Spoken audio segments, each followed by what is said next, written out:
আসসালামু আলাইকুম সুপ্রিয় শিক্ষার্থীরা, কেমন আছো তোমরা?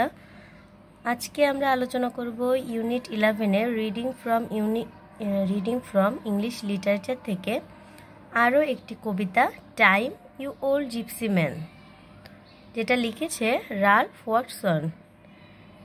এটা আমরা বাংলা অর্থসহ তোমাদেরকে পড়ে শোনাবো।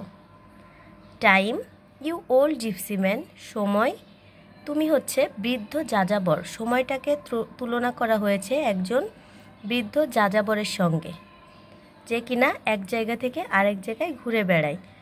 উইল ইউ নট স্টে, তুমি কি দাঁড়াবে না? Put up your caravan just for a day, একদিনের জন্য হলেও তুমি কি আমার ওখানে তোমার তাঁবু ফেলবে না?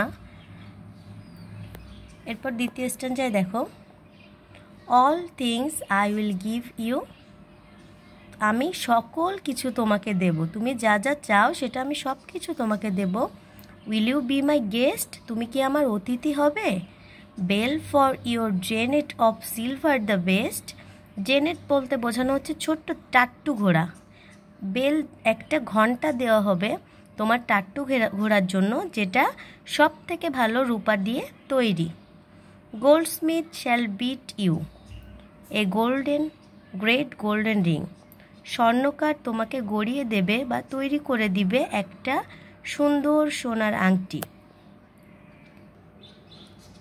এরপর দেখো, পিকক শ্যাল বো টু ইউ, ময়ূররাও তোমার সামনে মাথা নোয়াবে। লিটল বয়েজ সিং, ছোট্ট বাচ্চারা গান গাইবে। Oh and sweet girls will festoon you with may বলতে এখানে একটা ফুলকে বোঝানো হচ্ছে, ফুলের নাম। মিষ্টি বাচ্চারা তোমাকে মে ফুলের মালা পরাবে। Time you old gypsy why hasten away, সময় তুমি বৃদ্ধ যাযাবর, কেন তুমি এত তাড়াহুড়ো করছো? হাস্টেন অ্যাওয়ে মানে খুব দ্রুত চলে যাওয়া, তাড়াহুড়ো করা। এরপর দেখো, লাস্ট উইক ইন ব্যাবিলন, গত সপ্তাহে তুমি ব্যাবিলনে ছিলে। লাস্ট নাইট ইন রোম বলছে গত রাতে তুমি রোমে ছিলে। তার মানে এখানে বোঝাচ্ছে যে টাইমের সময়টা কত দ্রুত এক জায়গা থেকে আরেক জায়গায় চলে যাচ্ছে।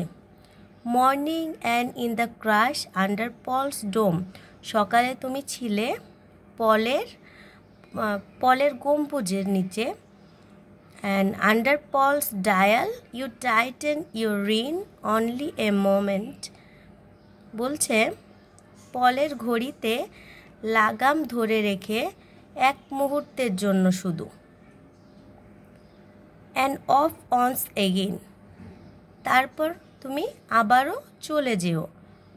অপ to some city now blind in the ওম, অপ টু অ্যানাদার ইর দ্যাটস ইন দ্য টম্ব, তার মানে হচ্ছে কোনো এক শহরে চলে যেও, অন্ধ যে এখনও মাতৃগর্ভে, এবং চলে যেও তুমি অন্য কোথাও, তাকে কবরে যাওয়ার আগে। আবারও বলছে, time you old gypsy man, সময় তুমি বৃদ্ধ যাযাবর মানুষ। উইল ইউ নট স্টে, তুমি কি দাঁড়াবে না? Put up your caravan just for a day, এবং তুমি একদিনের জন্যও কি আমার ওখানে তাঁবু ফেলবে না?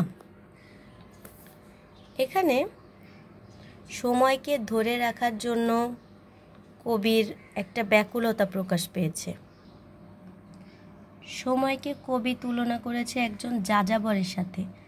যাযাবররা যেমন এক স্থান থেকে অন্য স্থানে ঘুরে বেড়ায়, তেমনি সময়ও এক স্থান থেকে অন্য স্থানে, এক যুগ থেকে অন্য যুগে, যেমন দেখানো হয়েছে এখানে ব্যাবিলন থেকে রোমে, রোম থেকে পলের গম্বুজে, অবিরতভাবে সে চলতে থাকে এবং সে কোনো কিছুর বিনিময়েই থামতে চায় না।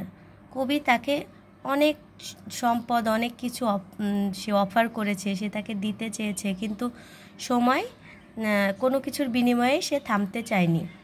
তাহলে আমরা এখানে সময়ের যে অস্থিতিশীলতা এবং মানুষের যে সময়কে ধরে রাখার যে একটা আবেগ কাজ করে, সময়কে ধরে যেন সে রাখতে চায় এবং সেই সময়ের ভালো স্মৃতিটাকে সেই ভালো সময়টাকে যে কাটাতে চায়, এই বিষয়টাই আর কি এই কবিতায় বোঝানো হয়েছে এবং সময়কে এখানে কবি পার্সোনিফাই করেছে। এখানে একজন ওল্ড জিপসি ম্যানের সাথে তুলনা করে সময়কে পার্সোনিফাই করা হয়েছে। তাহলে আজকে এই পর্যন্তই শিক্ষার্থীরা, ধন্যবাদ সকলকে।